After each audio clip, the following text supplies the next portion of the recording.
morning guys! So it's another day, another vlog, and today banda na kami ng Malaysia, pero medyo something new yung gagawin namin experience kasi we'll be crossing the country or the borders of the two countries via bus. So yes, via bus siya. And so yun, medyo prep pa kami pero kailangan namin pumunta agad. So pupunta kami sa may Lavender MRT station kasi doon yung pick up point ng bus.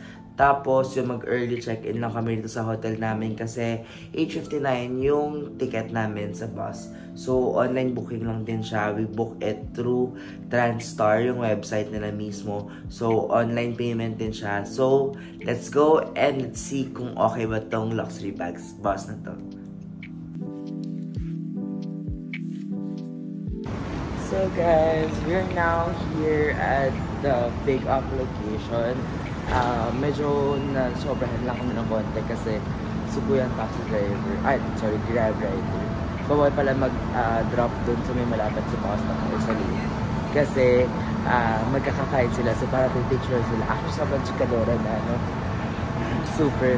So parang nasa kami pupunta, ginawa sa Singapore, ganyan, kami pupunta ba kami sa may MRT. So yun, tapos nag-recommend pa siya na pumunta kami sa Petaling Street. So parang night market daw siya ng Malaysia na okay. So yun, siguro consider namin going there. And ayan, actually kapag nag-MRT kayo, exit B lang siya. Pero kami kasi nag-grab kami kasi medyo nagmamadali na kami. So yun, hanap na siguro kami ng food while waiting doon sa bus namin. And ayun, let's go! So guys, ayan, it's currently 8 o'clock, like 1 hour before our bus arrives. Wala kami makita na check-in counter or something para dun sa bus. So we assume na baka pag malapit na yung time na lang, punta na lang kami dun sa area.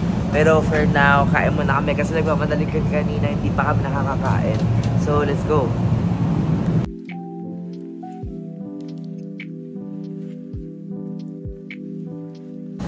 So guys, andito kami sa parang food court, parang hawker center, pero air condition naman siya. Pero di nga lang ganun kalamig guys.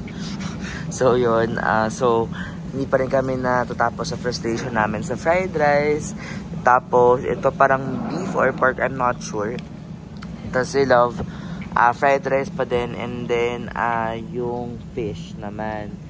So yun, both kami 7 SGD. So inuubos lang din naman yung SGD namin ngayon kasi syempre mababa na rin yung value niya pag inuwi namin ng Pinas o kaya sa Malaysia for sure. So let's eat.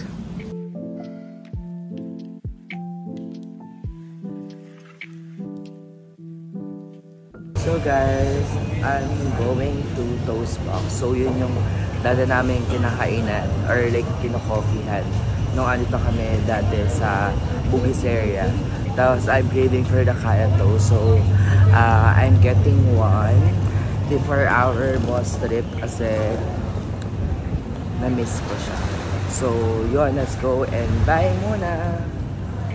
Sadly guys, wala akong kape nabili kasi hindi daw available. So hanap na lang tayo ng iba possible na coffee shop or bebenta na ice coffee. Kasi so far wala pa akong nakita.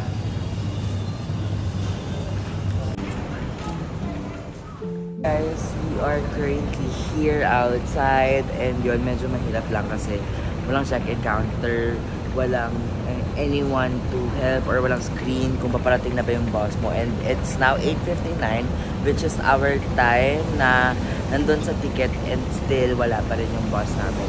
We're trying to call them pero wala pa rin update as of now kasi hindi namin sila makontak. And merong iba namin kasama din dito na may nakilala kami Pinoy. Wala pa yung bus nila, and 8:44 dapat yung bus nila dito sa station na to. So hopefully dumating na siya kasi nakakakaba.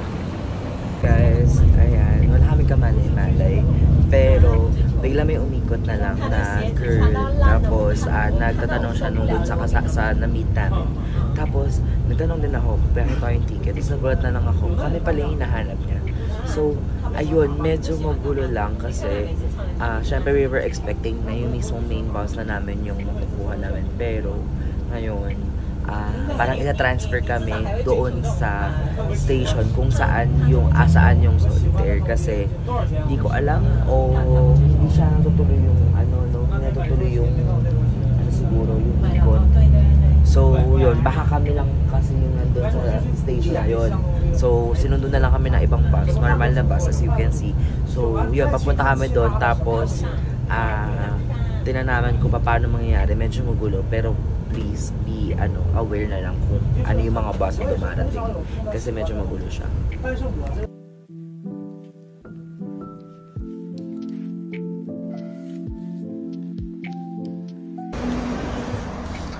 So guys, ito mayroon sa baba. Tapos akit tayo kasi nakataas tayo. Oh my god. Ayan siya. Tapos ito yung seat natin. Sige. Ayan yung seat.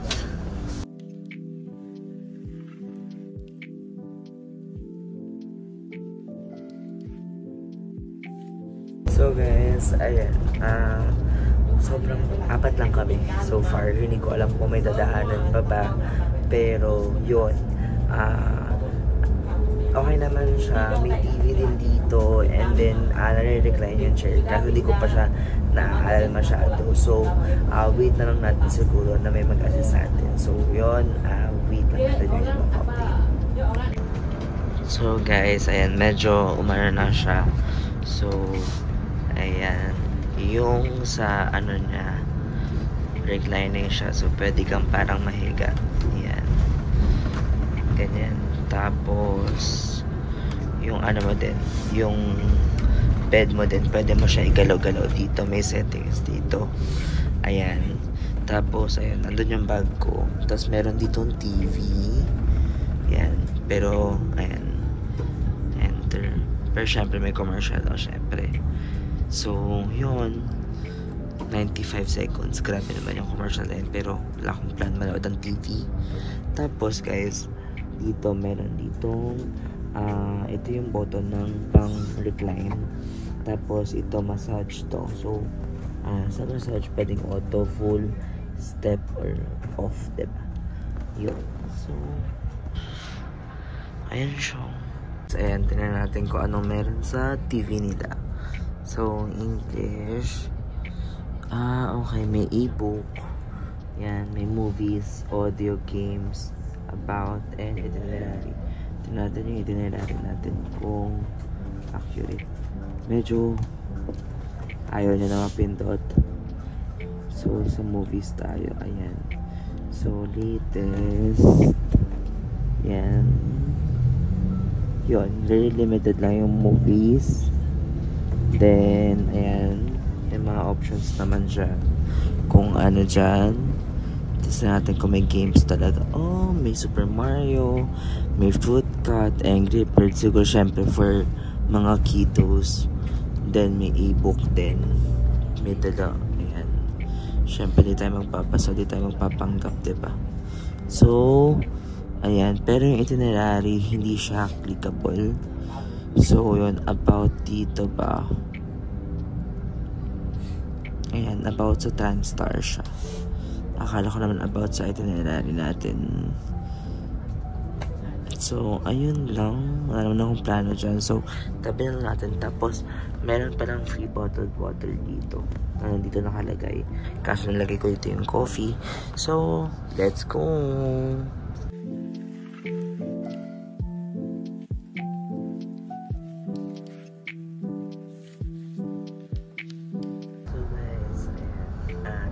Immigration tayo sa Singapore. So, nababa lang kami. Tapos, pero hindi naman kailangan naman ba yung gamit dito. Yung kailangan natin yung passport tsaka yung tatatakan lang natin yung passport ka para ng proof na lumabas na ng Singapore. So, let's go! So guys, ayan, papunta na kami doon sa area. departure hall. Tapos, bawal na video dito, so update na lang later. So guys, ayun, sobrang bilis lang, as in sobrang quickly lang, like 5, wala pa 5 minutes na lang kami doon, as in scan passport, tapos pag good to go ka na. Tapos ngayon, punta lang kami sa other end, tapos waiting kami sa bus na makarating ka dito kasi parang may nag-filter pa sila doon sa mismong bus. So, ayun lang, and tuloy na natin yung journey natin.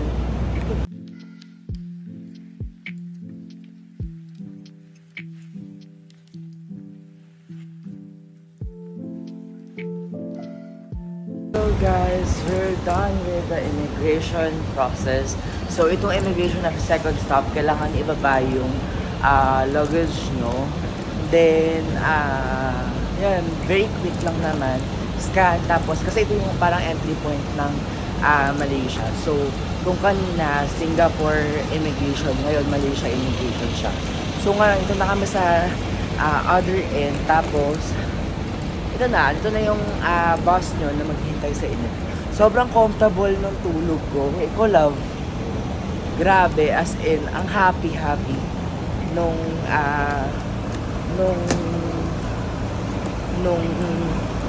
nabook namin na na bus, kasi super sulit siya for us, kasi instead of mag airplane kami, parang mas okay lang sa akin na bumalik na lang ng ganito if ever na magmamalaysia ako from Singapore ulit, kasi ang niya, ang comfortable niya. Tapos imagine if airplane ka, mas mahala siya, at the same time ang tagal mo pa sa airport, ganyan. Ito, direct ka pa doon sa Kuala Lumpur City proper mismo. So, very quick lang, kasi ang alam ko, an hour away from KLCC yung airport nila. So, yun, kaya ang happy lang. So, yun lang, wait lang namin kung ano magiging turnout pa nung magiging whole trip natin. So, tara, wait na natin kung ano pa mangyayari sa atin.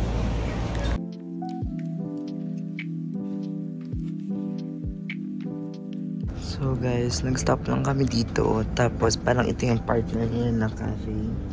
Ayan. So, parang yung partner cafe nila for our food, kasi may food inclusions.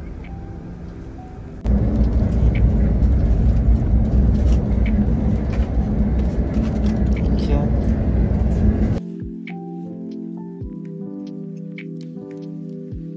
So guys, I'm done namin offering food, kasi curly siya. Tapos, pero yung lumpia niya, gulay yung verified siya. Medyo weird, pero masarap naman. Then, the pancit is may seafood siya. Tapos, may peanut. So, masarap siya. Make sure lang na if may allergic kayo seafood or sa nuts, or yung kainin yung pancit. So, yun. But, nagbibigay din sila ng earplugs para if in case na gusto mong gamitin para dun sa TV.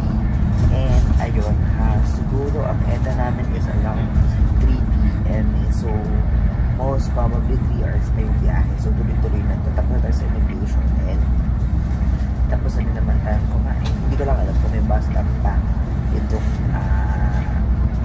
bus namin. Kasi, may food na nga eh.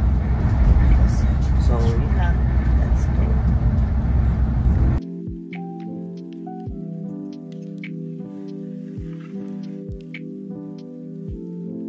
Hey guys, so sorry, medyo kagising ko lang. Meron ditong toilet break area.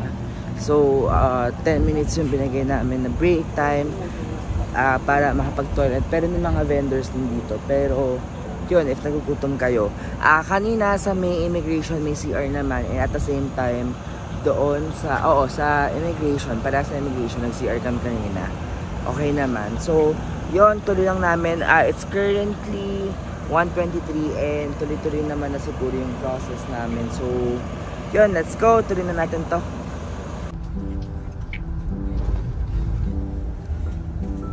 Have a pleasant day and enjoy your holiday. Thank you.